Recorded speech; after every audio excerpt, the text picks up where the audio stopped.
Kasabay ng pagdulas ng atake nito ay ang paghawak nito sa ulo ng nilalang. Paghawak dito ni Sanoy, agara naman itong isinubsob sa lupa ang pagmumukha ng nilalang. Kahit anong pagpupumiglas noon ng nilalang, hindi na ito magawang makatakas sa mga kamay ni Sanoy. Rinig na rinig pa noon ni Nuli ang wika ni Sanoy na, "Wala ka pa sa kalingkingan ko.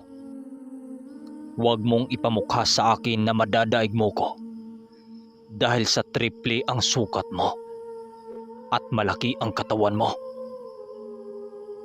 Ang pagharap mo sa akin ay isang malaking insulto.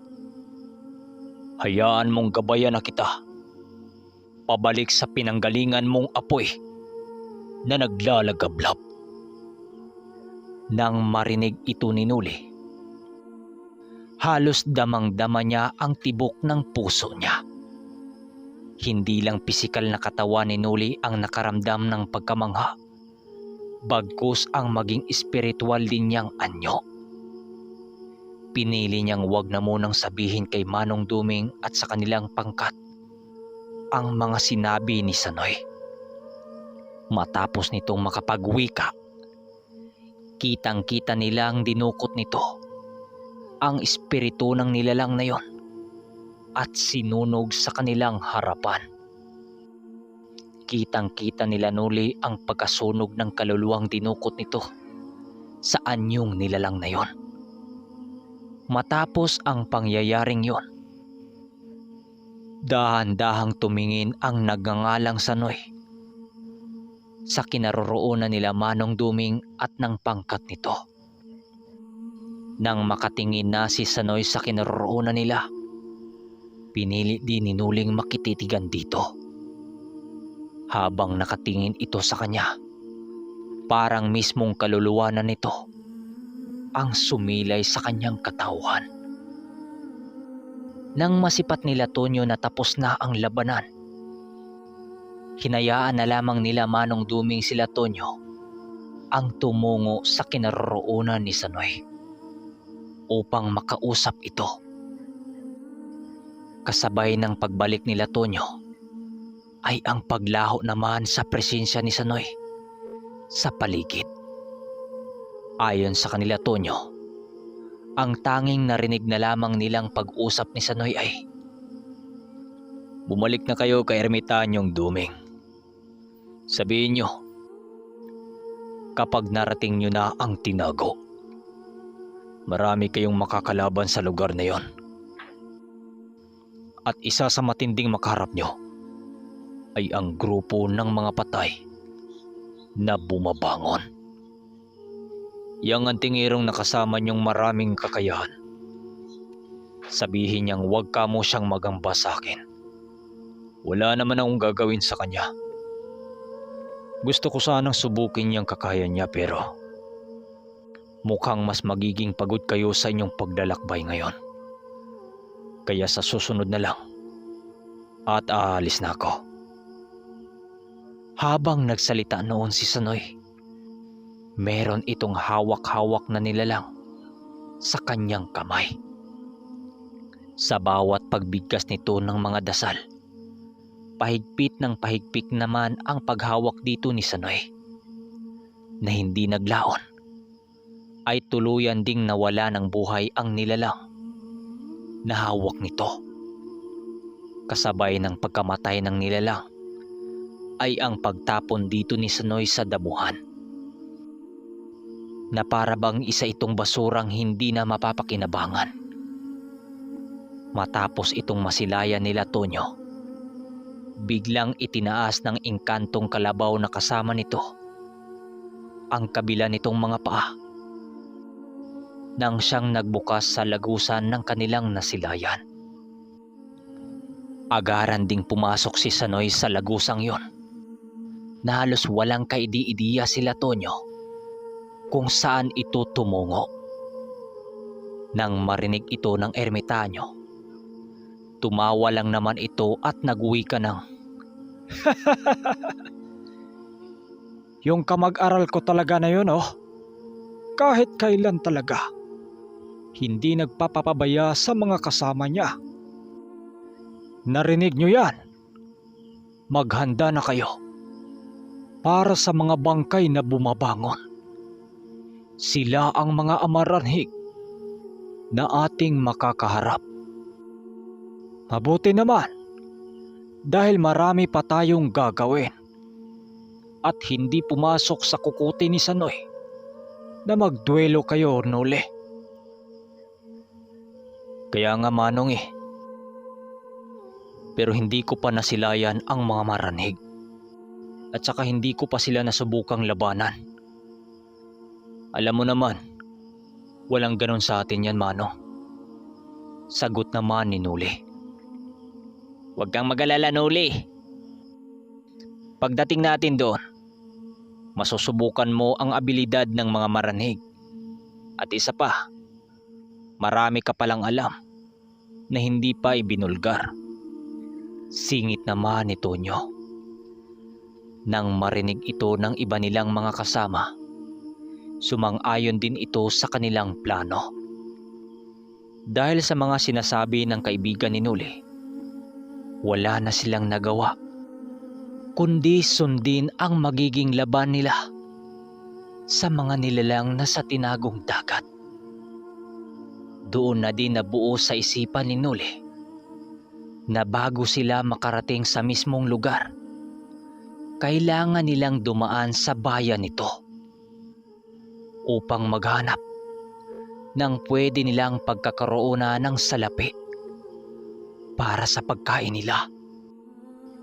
Nagkulang kasi ang kanilang panggastos sa isang buwan nung mawala siya ng halos 2 linggo dahil sa pagkadakip niya ng isang hanagop. Ang naisip noon ni Nuli ay ang maghanap ng malalaking sabungan doon sa tinago para lumaban doon ng sabong. Habang papasapit ang umaga, pinili nilang ipagpatuloy ang kanilang paglalakbay papuntang tinago. Kahit hindi pa oras ng kanilang paglalakbay noon, ninais nang umalis nila Manong Duming dahil sa ramdam nila ang paglapit ng mga nilalang sa paligid. Halos na istorbo kasi ng lahat ng uri ng nilalang doon na nakatira dahil sa ginawa ni Sanoy. Bumaba na tayo sa bundok. Hindi na natin ipagpatuloy ang paglalakbay sa maliit na ruta patungong tinago. Maubos na ang ating pagkain. Wika ng ermitanyo. Bakit naman Manong? Milya-milya ang ating lakbayin kapag hindi tayo dumaan sa kabundukang ito. Sagot naman ni Tonyo.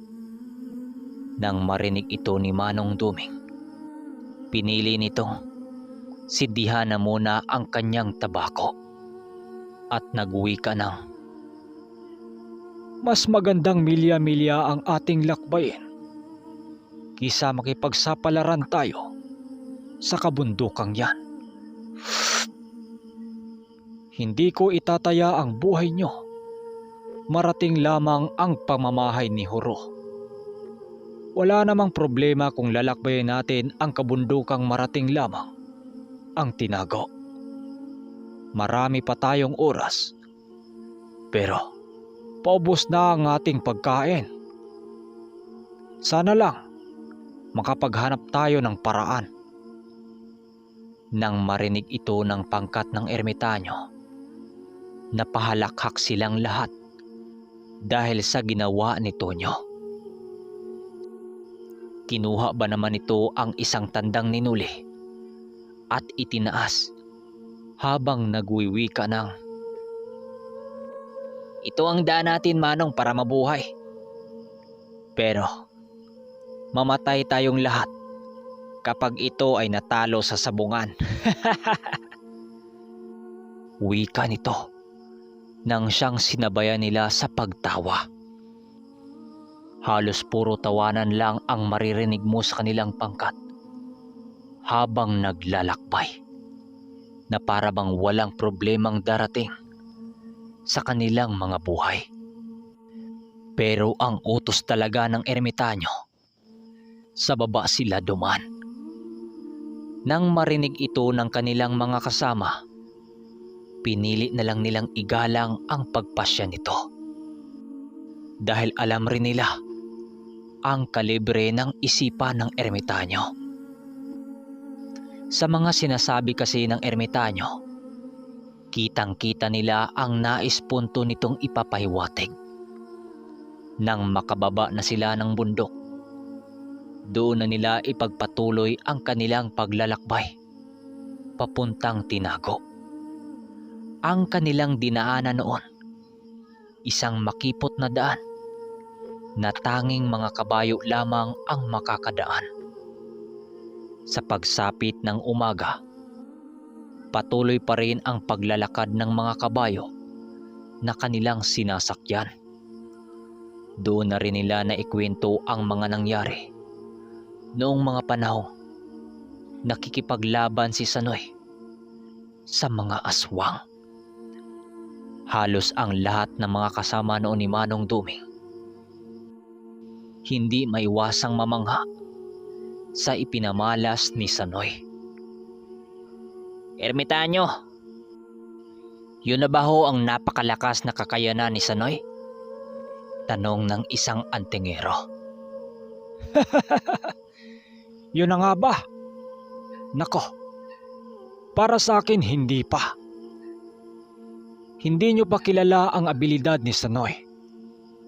Kung namangha na kayo sa kakayahan niyang yun, ngayon pa lang, sinasabi ko na sa inyo, wala pa sa kalahati ang lakas ni Sanoy na inyong nasilayan.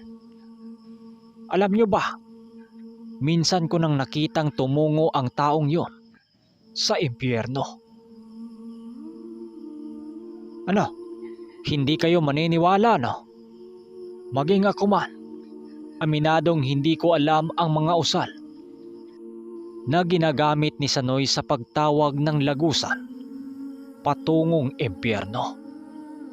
Dala-dala niya ang pisikal niyang katawan nang siyang labis kong ikinagulat. Kung espiritual at magpunta sa ibang lugar, magagawa ko pa at maintindihan ko. Pero yung tumungo sa impyerno, malabo yon. Wala pa akong nakitang tao na naglalakbay sa impyerno ng ganong estado.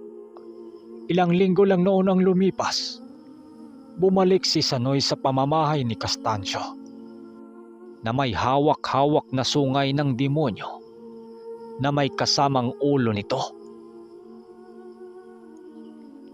Ayon kay Sanoy, ang demonyong kanyang kinuha noon ay ang demonyong gumagambala sa taong minsan na niyang tinulungan. Dahil sa ginagawa noon ng taong yon, maging ako man na labis na ang karanasan, ay hindi mapigilang mamangha sa kanya sa ipinamalas nitong kakayahan. Nang marinig ito ng kanyang mga kasama, halos hindi nila makasagot sa sinabi ng ermitanyo. Ilang minuto din silang natigilan dahil sa sinabi nito tungkol kay Sanoy. Ha?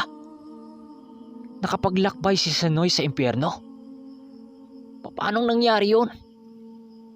Gulat na sagot ni Tonyo. Hay, maging ako man, hindi ko kayang sagutin ang mga katanungang yan.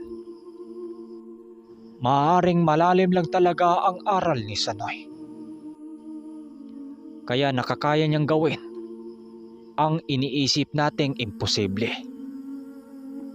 Hindi natin masasabi kung dahil ba talaga ito sa gamit niya at mutya. Walang ganong kakayahan si Castancio na kanyang maestro, na aming maestro noon. Kaya maging ito man, ganun na lamang ang pagkamangha sa kanyang estudyante. Sagot naman ng ermitanyo. Matapos nilang mag-usap, Napakaraming katanungan ang pilit sinasagot ng mga kasamahan ng ermitanyo. Maging sinuli noon, nakatitig lamang sa malayo na parabang naglalakbay ang wisyo nito. Hindi na ito inistorbo nila Danilo dahil alam nila ang iniisip nito. Sa patuloy ng kanilang usapan, mas lalong namangha si Nuli sa kakayahan ni Sanoy. Lahat na sinasabi ng ermitanyo, alam nilang ito'y totoo at hindi lamang kuro-kuro. Sa paglabas nila ng unang kagubatan, nakakita sila ng 3 baryo na hindi kalaunan. Nakasipat sila ng animoy bayan sa lugar. Nakakita sila ng mga magsasaka doon na may dala-dalang mga kalabaw, na may hila-hilang mga mais at gulay, na alam nilang patungo ito sa nasabing bayan.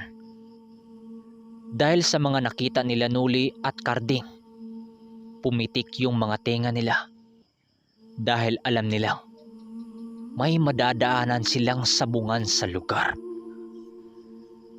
Hanggang dito na muna mga kaermitanyo dahil kinakapos ng hangin yung narrator natin. Kinakapos ng hangin yung ermitanyo.